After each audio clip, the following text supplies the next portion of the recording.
ರಾಜ್ಯ ಲಾಂಛನ, ಗಂಡ ಬೇರುಂಡ ಮತ್ತು ಕನ್ನಡ ಅಂಕಿಗಳನ್ನು ಹೊಂದಿರುವ ಎಚ್ಎಂಟಿಯ ಕೈ ಗಡಿಯಾರಗಳಿಗಾಗಿ ರಾಜ್ಯದಲ್ಲಿ ಭಾರೀ ಡಿಮ್ಯಾಂಡ್ ವ್ಯಕ್ತವಾಗಿದೆ. ಎಚ್ಎಂಟಿಯ ಹೊಸ ಬ್ಯಾಚ್ನಲ್ಲಿ ಕೆಲವೇ ಕೈ ಗಡಿಯಾರಗಳನ್ನು ಮಾರುಕಟ್ಟೆಗೆ ಬಿಡಲಾಗಿದ್ದು, ಈ ಗಡಿಯಾರಗಳನ್ನು ಕೊಳ್ಳಲು 380ಕ್ಕೂ ಹೆಚ್ಚು ಜನರು ಸಾಲು ಕಟ್ಟಿದ್ದಾರೆ. ಹೌದು, ಈ ವಾಚ್ಗಳನ್ನು ಬೆಂಗಳೂರಿನಲ್ಲಿರುವ ಬ್ರ್ಯಾಂಡ್ನ 4 ಶೋರೂಮ್ಗಳಲ್ಲಿ ಬಿಡಲಾಗಿದೆ. ಅಲ್ಲಿನ ಸಿಬ್ಬಂದಿಯ ಪ್ರಕಾರ ಸೀಮಿತ ಸಂಖ್ಯೆಯಲ್ಲಿರೋ ಈ ವಾಚ್ಗಳು ಪ್ರತಿ ಶೋರೂಮ್ಗೆ 20ರಿಂದ 200ರಷ್ಟು ಬಿಡಲಾಗಿದೆ. ಕಳೆದ ಗುರುವಾರ ಮಾರುಕಟ್ಟೆಗೆ ಬಂದಿದ್ದು, ಶನಿವಾರದ ವೇಳೆಗೆ ಮಾರಾಟವಾಗಿದೆ. ಇಂತಹ ಗಡಿಯಾರಕ್ಕೆ ಇಷ್ಟೊಂದು ಬೇಡಿಕೆ ಇದೆ, ಜನರು ಇಷ್ಟೊಂದು ಆಸಕ್ತಿ ವ್ಯಕ್ತಪಡಿಸುತ್ತಾರೆ ಎಂದು ನಿರೀಕ್ಷಿಸಿರಲಿಲ್ಲ ಎಂದು ಸಿಬ್ಬಂದಿ ಹೇಳಿದ್ದಾರೆ. ಮುಖ್ಯವಾಗಿ ಆನ್ಲೈನ್ನಲ್ಲಿ ಹರಿದಾಡ್ತಿರೋ ಇದರ ವೈರಲ್ ಫೋಟೋಗೆ ಇಷ್ಟೊಂದು ಬೇಡಿಕೆಯ ಕ್ರೆಡಿಟ್ ಸಲ್ಲುತ್ತೆ.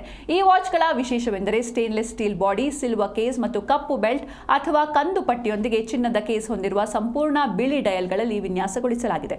ಪುರುಷರು ಮತ್ತು ಮಹಿಳೆಯರಿಗೆ ಬೇರೆ ಬೇರೆ ಗಾತ್ರಗಳನ್ನು ಬಿಡುಗಡೆ ಮಾಡಲಾಗಿದ್ದು, ಇದರ ಬೆಲೆ ₹1,750 ₹2,075 ಇದೆ. ಭಾನುವಾರ ಮತ್ತು ಮಂಗಳವಾರದ ನಡುವೆ ಜಾಲಹಳ್ಳಿ ಮತ್ತು ಎಂಜಿ ರಸ್ತೆಯಲ್ಲಿರುವ ಎಚ್ಎಂಟಿ ಮಳಿಗೆಗಳಿಗೆ ಜನರು ನಿರಂತರವಾಗಿ ಬರ್ತಿದ್ದಾರೆ. ಆದರೆ ಆಗಾಗಲೇ ಎಲ್ಲಾ ವಾಚ್ಗಳು ಸೇಲ್ ಆಗಿದ್ದು, ನಿರಾಸೆಯಿಂದ ತೆರಳಿದ್ದಾರೆ ಎನ್ನಲಾಗಿದೆ.